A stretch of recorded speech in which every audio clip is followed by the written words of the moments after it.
So welcome to the first in the series of audio PowerPoints for Units 3 and 4. This is the new study design starting in 2018. And we start with Skill Acquisition Unit.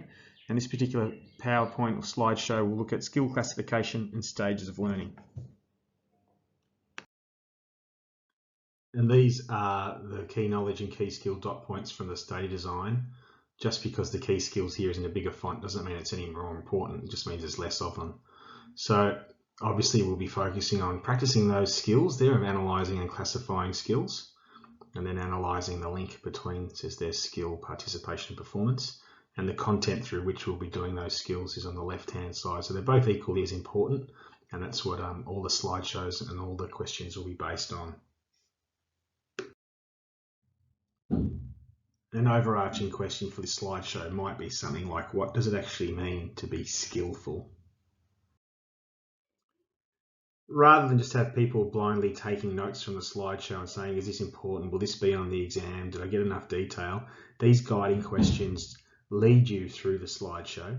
They link back to the key knowledge and key skills, and they give you practice, more importantly, at answering or responding to questions. So I would suggest very highly you actually write them out in your module or your journal. Get practice with your annotations so that you don't lose silly marks. And by responding to these, then you've got the most amazing summary notebook at the end of the year. The bonus questions, they're useful, and I want you to do them because they are good application questions. This is where you'll get big marks in your exam at the end of the year. First and foremost then, in looking at skill acquisition, we are focusing on motor skill, and motor skill just really means movement. Okay, so don't be confused with your cars, your rev heads. Motor is just movement, and in physical activity and sport and exercise, it's physical movement. So here are three different definitions. You can choose the one that resonates with you or makes the most sense for you. I would focus on chunking it down. There's going to be lots of terms, lots of vocabulary you're going to build upon this year.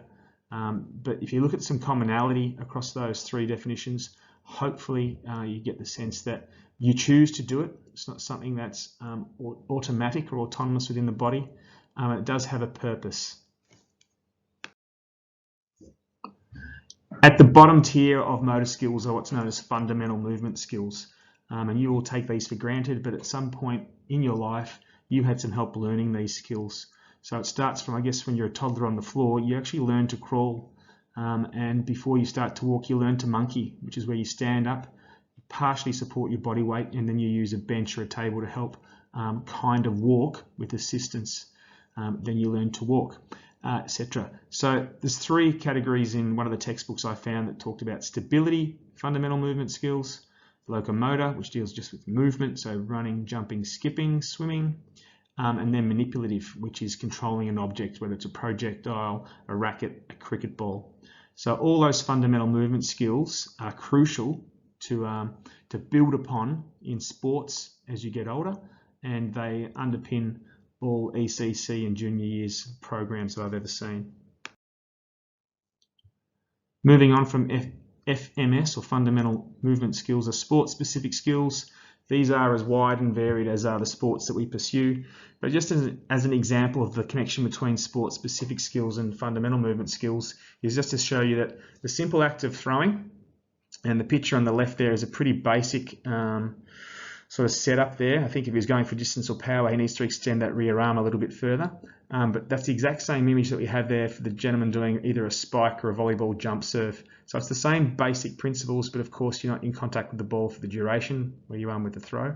And it's similar to a badminton smash, and it may be similar to some other sporting skills. Okay, so sport-specific skills build upon fundamental movement skills. There's a single key knowledge dot point that talks about connecting motor skills, participation and performance. And this diagram tries to show you that it's cyclical and essentially proportional, such that if something goes up, like your participation, then it's likely that something else will go up, so your motor skill development and your performance. It works the other way as well, insofar as if you don't participate in, let's say, ball sports, for example, then it's likely that your motor skills won't develop and it's likely that your performance won't be so good. So those three things are interrelated, but they're essentially proportional, and they build off each other to increase the subsequent factors or to decrease or negatively impact. So this slide just captures the text from the previous. So if you prefer to learn with little images, you'll probably draw the diagram. If you prefer text, you might copy some of this down. So I've said it's cyclical and proportional. You don't have to use those words, but they're interrelated and they support each other, or they work against each other. So it's a bit like barriers and enablers from your Unit 1-2 course, if you like. If you're good at any one of those three components, fundamental motor skills, participation rate's high, or performance is solid, then it will kind of build on all the other things. You wouldn't normally have something negative in the middle of those three. Equally, if something's poor in those three, it's likely the other two will be poor. So read through this slide and make notes as you see fit. It's simply one bullet point just to understand that relationship, and it's basically common sense. In terms of classifying skill, we've got three continuums. And some of these will be black and white, but many of them will be shades of grey. That's why it's called a continuum, because you can put a particular skill along the line rather than saying it's definitely this or definitely that. The first one looks at how the skill or the nature of the skill is performed in the environment. So what are the conditions that the skill is being executed in? Are you in control of the whole timing, or are there other external things like opposition players that can add complexity to what you're doing? The second way to classify skills is looking at the muscle groups we use, so small or fine muscle groups or large or gross muscle groups. And then lastly, the phases of movement. So does it have a start and an end? Does it seem to be going in a cyclical type of way? That's the phases of movement, which is the third classification of skill. So in pulling that apart a little bit further, closed and open refers to how much control you have of the environment or the conditions. So for example, in a game of tennis, there is one closed skill. There's only one closed skill, and that's when you are almost exclusively in control, and that is when you get to serve. You can choose where you stand along the baseline, choose how hard or how high you throw the ball, you can choose where you hit it. Every other skill thereafter is open because you can't control what your opponent will do. So another way to summarize that would be that there's no interruptions or changes in the surroundings. You actually set the tone, you set the timing. There are very few variables that impact on what you need to do. In contrast to closed, here we have other people playing a role, or the conditions playing a role, that can vary what you have to do and have an impact on what you do. So in most sports, most team sports, there are more open skills than closed skills. The second classification tool is this fine and motor continuum. So it really just talks about, are we using finesse and precision and small muscle groups, or are we using energy, lots of dynamic movements, lots of strength and power and large muscle groups? And there's lots of skills that will have a combination of both. Something like a ruck tap in the AFL. You have gross motor movements as you jump dynamically into the air and probably clash bodies with somebody else. But then if you're doing a little deft tap over the back of your head, that involves some fine motor movement from the wrist and the hand. So for those of you with a passion for languages, gross, or pronounced gross, is actually German for large. So here, large movements, large muscle groups. So obviously a bench press, that's a gross motor skill. Smashing a 6, that's definitely a gross motor skill. So large muscle groups and large movements, remembering that lots of skills have a combination of the two. In this third continuum, it's been previously described as looking at phases of movement. And to make sense of that, it's really best just to define the three types we have here. So a discrete motor skill has a clear start and a finish. So don't think about a marathon or a 100-meter race where there's a start and a finish to the event. Think about a single, if you like, I suppose, ball skill, or a gymnastics skill, or a diving skill, where you see that single skill having a start and a finish. So some basic ones here: kicking, throwing, serving in tennis. They are short, all right, and they have a clear start and finish. So they have a really short duration. When we put a number of discrete skills together, we then get a serial motor skill. Now it's important when you're defining these skills that you don't use the same word. So don't say serial motor skills is a series. You've got to come up with another word. So combination or sequence of discrete skills in succession. So for a gymnastics floor routine or a dancing routine, there will be a number of standalone skills. Let's say we're doing a year 7 floor routine. There will be it might be a handstand, but it might be a forward roll, a arabesque balance. There might be like some sort of a star jump, and in between there'll be some movement and whatever else. but putting together those 10 actions in a series or a sequence is a serial motor skill. Finishing off looking at phases of movement, it's the only continuum that's got 3 instead of 2 points, if you like. So a continuous motor skill is best explained as if you were to take a sound bite or a snippet from video footage of this particular skill, it would be hard to work out where it starts and finishes because performance is kind of played in a loop. So running, swimming, cycling, kayaking, cross-country skiing, roller skating, rollerblading, things like that, typically have a longer duration. They have no clear start or stop. So they tend to go for a longer period of time, and it fits back probably to your fundamental movement skills of locomotor patterns. So having spent a significant amount of time classifying skill, it's important now that we look at the stages of learning. Now, again, the seams between each of these can be a little bit grey and murky, but hopefully you could see them if you look through school and you went through various grade levels: cognitive, associative, and autonomous stage learners. And the cognitive stage of learning is just the beginner stage. So cognition and cognitive means thinking. So you're very much trying to get a grasp of what is it that I need to do for this skill to be successful. What is this skill? The associative or practice stage is you're refining the errors. So you're looking, at an intermediate level of whatever the skill is. And then autonomous, it says automatic here. It doesn't mean that you're getting every single thing right, but you're doing it more right than wrong.